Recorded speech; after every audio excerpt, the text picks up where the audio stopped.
All right, so we're starting our third applicant. This is going to be a subpar applicant interview.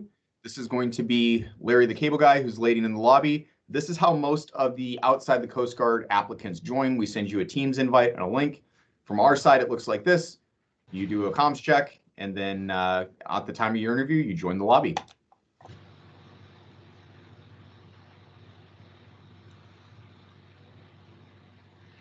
How's it going? I don't have you on comms. I'm seeing that you're muted on Teams. Hey, is that better? That's better. Welcome to your interview. We're glad you could join us. Yeah, thanks, bro. I appreciate it. Appreciate you joining us. I'm Lieutenant Junior Grade Wright. I'm going to pass this over to Commander Bennett and the panel to introduce ourselves, and then we'll kind of kick off your interview. Commander? Hello, good day. Yes, Commander James Bennett, CG 9335. I'm the C4 ISR Acquisitions Tech Director. Just definitely wanted to have this interview to ensure that you knew that what it meant. So this is a good opportunity for you to find out if the Coast Guard's the right service for you. Also, a good opportunity for you to find out if you're the right candidate. Us to find out if you're the right candidate, for the Coast Guard. So. I definitely want to just start off. I would normally do introductions around the table. We're just gonna skip that, as we've already done some other interviews there. If you just tell us a little bit about yourself. Yeah, my name's Larry Cableguy from New York, 845. Kind of just figuring things out right now. Been through some hard times recently. Whatever, kind of with ball, whatever. Working at McDonald's right now as a fry cook. That's pretty cool. Found out about the Coast Guard. A couple guys I said, so you got some really good sign-on bonuses. Something right now I can make a lot of money. So yeah, I just threw my hat in the ring and see where I end up. All right. Okay, Mr. Cableguy. My first question for you is why do you? French. I'm sorry. Cableguy. It's French. Oh, my apologies. Yeah, sorry. My first question for you is why do you want to be an officer in the Coast Guard? I don't know. Like I said, it's kind of just something I heard about. It sounded like there's some pretty good money to make. McDonald's is kind of dead end right now, so I'm hoping for something a little different. Want to make that money, make that bank. But I don't want to be a Marine. I don't want to be Army. I don't want to shoot guns or be shot at or really go into combat or do that much. So I heard this was kind of different. Okay. Thank you. I will hand it over to Lieutenant Junior Grade Wright. Thank you. Mr. Cableguy, do you know the Coast Guard core values?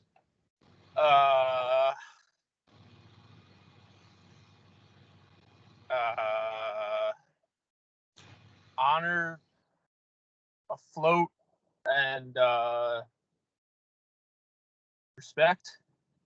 Copy. And of those values, can you tell me a little bit about which one might resonate with you the most? I guess honor. You kind of gotta be humble. Even though I'm just a fry cook at McDonald's right now, I'm really humble about it. I tell people that just because I'm working here doesn't mean that I'm worth less, and just because they're working there doesn't mean they're worth less. Sometimes we work harder than the manager does. So just being honorable like that is really that speaks to me. Thank you for that answer. Commander, can I pass the next question to you? Yes. How does your personality change in high-stress situations? I try to avoid those. Sometimes I get some anger issues, like if things don't go my way or things start getting stressful, I'll lash out at people. So I my therapist said sometimes it's better for me to just sit back and take a few deep breaths and maybe remove myself from the situation. So I just try to avoid those entirely. Have you ever been in any high stress situations that you recall? Well, back when I was working at Wendy's, the fryer caught on fire one day, and at fire you think you put some water on it, so I dumped a bucket of water on the fryer. That one made things way worse. I was let go because of that. So I kind of learned my lesson about, like I said, taking a step back. Okay. My next question for you is describe a situation where a supervisor or a boss made a decision that you disagreed with and how you handled that disagreement. I was working as a install tech for a fire suppression company at one point. The boss picked me to plan his retirement ceremony, and man, he was just going off the wall with this, saying he wanted TV, saying he wanted all this catered food, saying he wanted. I think at one point he said something about an airplane flying by or something. It's just all these absolutely ridiculous things. I kind of told him he was stupid and it was too much. I just like it's just ridiculous, and sometimes you gotta call people on their shit when they're talking about. Call people on their stuff when they're talking about those kind of things. Just keep them in check. Completely unrelated. I don't work at that company anymore. Okay. Yep. I can see why. I'll hand it over to Lieutenant Junior Grade Wright. Thank you, Mr. Abrams. Mr. Cobble Guy, can you give me an example of one time that you failed as a leader and what steps you might take to prevent that in the future? Man, ain't much leadership opportunities working at working at McDonald's. I do really well as a follower, so when people tell me what to do, I get it done. I do it. Might drag my feet a little bit, but I don't get put in a lot of leadership roles, so I just figured, but that's what why I would go to boot camp is so I can learn how to do that. Thank you for that answer, Commander. To you. All right, so this kind of wraps up a lot of our questions to you. Do you have any questions for us before we depart?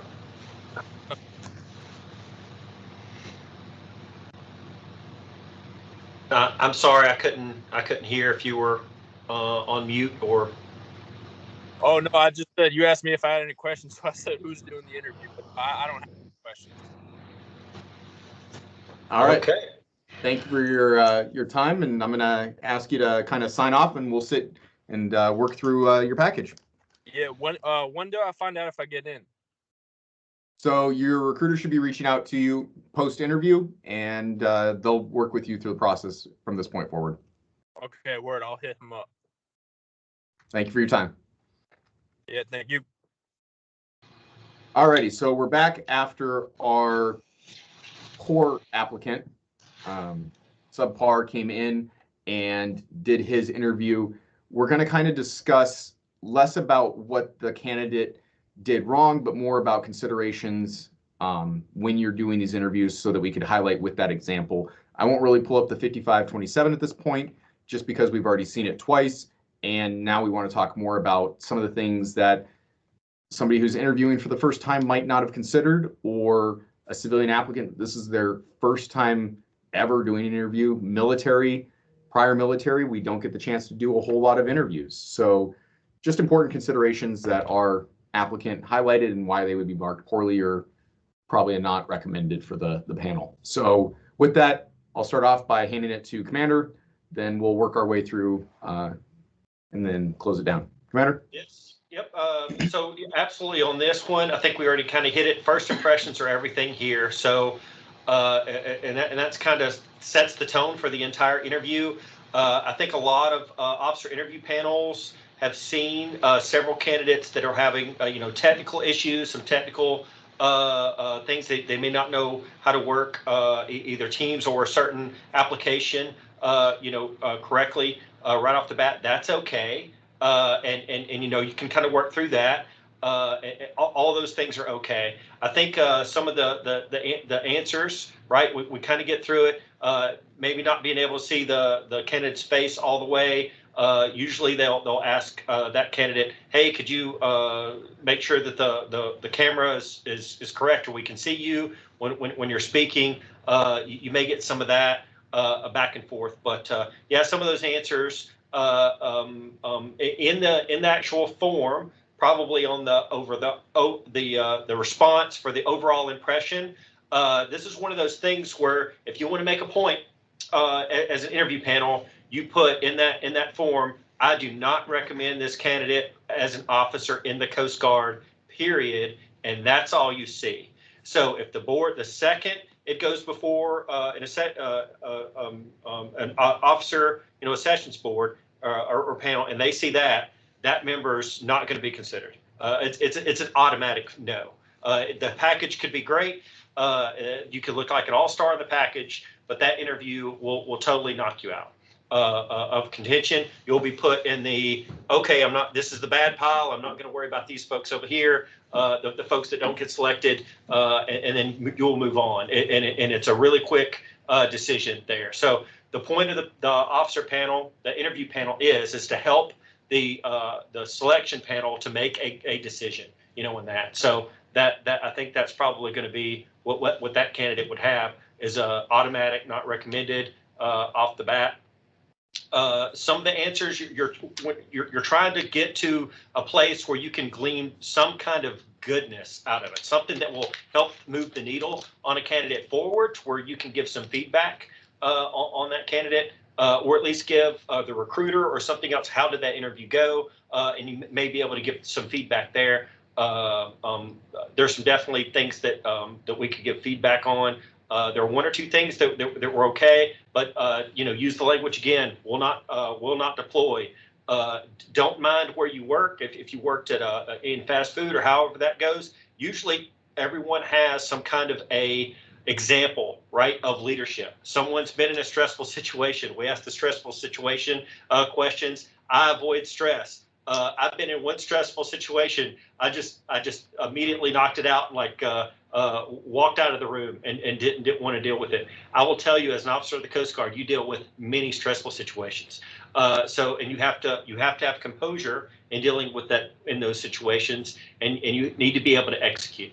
So execution being, if you're in command of a ship or a vessel, you'll have to execute there. If you're at a sector response, sector prevention, you'll have to deal with the public. You will be in stressful situations many times. It's just the nature of the job and an operational nature of the job. So that was kind of my feedback there. But that would have been not recommended off the start. We would have went through the categories and did probably the 1s, 2s, and 3s, but there would have been a lot of white space in that form. And what you do not want to see is a form with a lot of white space in it. And that generally tells the selection panel that officer will not be recommended. So, okay. Thank you, Commander. First things first, test your systems, especially if you've never used Microsoft Teams before or whatever platform that you're using. Test your system.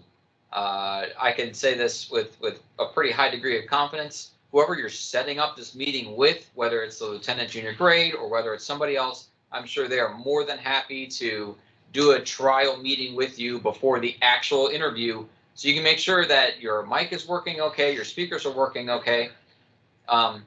Notice the place that this candidate used for the interview. It was in a car. Having a place with a good professional backdrop that's going to be quiet, where you're going to have great connection, the distractions aren't going to be there, a dog running through the background or whatever.